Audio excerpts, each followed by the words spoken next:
Ngasidi card reading haipatang tawse ko nung dawaramgi energy check tawse hojik leina ko hojik aingonda kari hai sida ishagi energies kumba hai tare ko present energy check tawse ko present energy check tawba sida ipok numit kari kra khaido se group oina khaido group 1 and group 2 ko group 1 da ina se lokot ai se hai ti pi right ko se lai se ko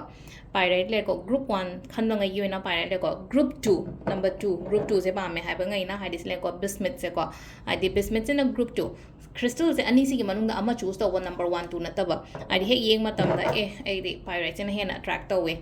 natraga ai di khoi gi group 2 bismuth sena hena attract to we have do khoi ba pyrite gi hawra se ko ai di group 1 khan ba ngai gi oina leina ko kari message lake ko kari energies lake khot ke habna chingba dumai tawraga ko adu yeng minarase aduga hojik se sum thabai khang to bada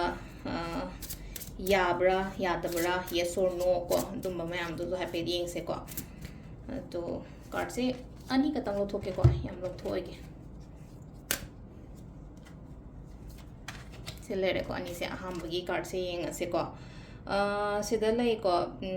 life ki yamna important over phase ama lai ko sida emerald hain lai ko hadinga sagi keno se khoi gi the card sigi maming se ko emerald se lang matam sida ceremonies and celebrations ne ba duna se lai no ko hojik lai no keno ma celebrate to ba yai ko sida lai se ko keno khoina graduation sai na haira sine ko hadi like tamba loi ba su celebrations ma khala mane completions kum ba oino obdo lohong kai hong ba su oi ba birthday kum ba ta ba su yai ko hojik se haira di handa ki thase ai gi sagi birthday gumba kai gumba dumaina gumba so be ko hadi birthday celebrate toba adegi hadi like tambal be celebrate toba even wedding anniversary ta ba khot pa chu gumba mayam sene ko aduga sum keno ma hai tare ko yes or no so happy yeng se ba ko haji ai keno ma sum isha da hadi keno ma khalle na khala se ko to tara ga ri sile na ko aina khalli ba pot gi mohutta hai tare ko atoppa mai gi sudum yengon hai ri ba sida hadi present energy sai tare hajo je ngon da chatli ba tawri ba kholi mayam se samna ha ba da ai se tabak to matam da hadi job ngai re na khala se ba job ngai ba job su dum ngai le hadi keno to roga hadi adu to do shop e job to do shop di sta gi ne startup ma to ge khot ke hadi lambi change to ro do mai to roga lai ko silai se ko directions kum ba kai gum ba mai na kitang change to ro kholo haina lai ko si sina akhoi gi aham ba gi by right khan ba ngai gi lai ko overall positive card ni ko aduna positive hiding asai gi sida lai ba positive energies positive message se ishada phang ye haina khanjara ko hadi comment 111 ibiramo ko 111 is a very good number ne ko adugi ne ko ina harisum 111 eo 222 eo 333 eo kana haja ko hadi each and every number ma gi meaning loina lei ko adugi damakta ne ko ina hadi numbers eo ko lo comment ta kana sum hai ba ko le ma'am se ko next ki bismuth khanda nga yeng ase ko bismuth ki na kari energies la ke hai ba do aduma su yeng minara se ko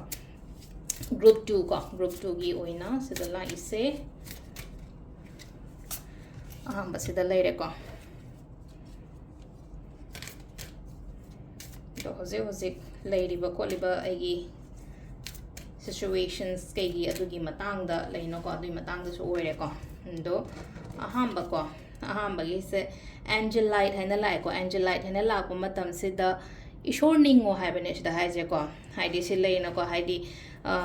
tinaba matam da haida aiga chanaba mi gumba tinaba haidi aise spiritual oye na khale ta di hari short hazaba mi tino ba thajada ba mi na taba dagi wakhalon mana ba khotpa dumaina gumba to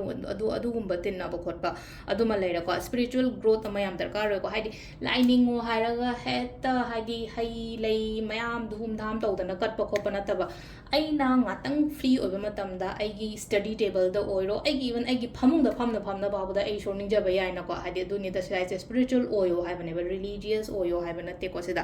aduduna sileno spiritual growth ama kari ama mai taroga lai ko sida aduduna haidi atai kem ta loi to kharse haidi ai damak tadi shor le ko haidi masina hai tare ko aingonda lambi ama mangala ma soidana pirakani ko haibagi adugi belief thambiyo ko aduka anishuba sina hoji ki oina hairaga di ko no haina lai answer je ko aina kenom khanba leraga du khatang tappa khotpa yai ko dum aduna manifestations kumba kai gumba dumaina gumba to ko hairi silai no ai kenom hoge to ge haira khatang ngai ko khot ko haina dumai lai ko energy se adu se da leire koi gi ko haidi present energies haina hara se banga se gi koi gi reading gi topic se ko adu makata ung ko ni minara se thank you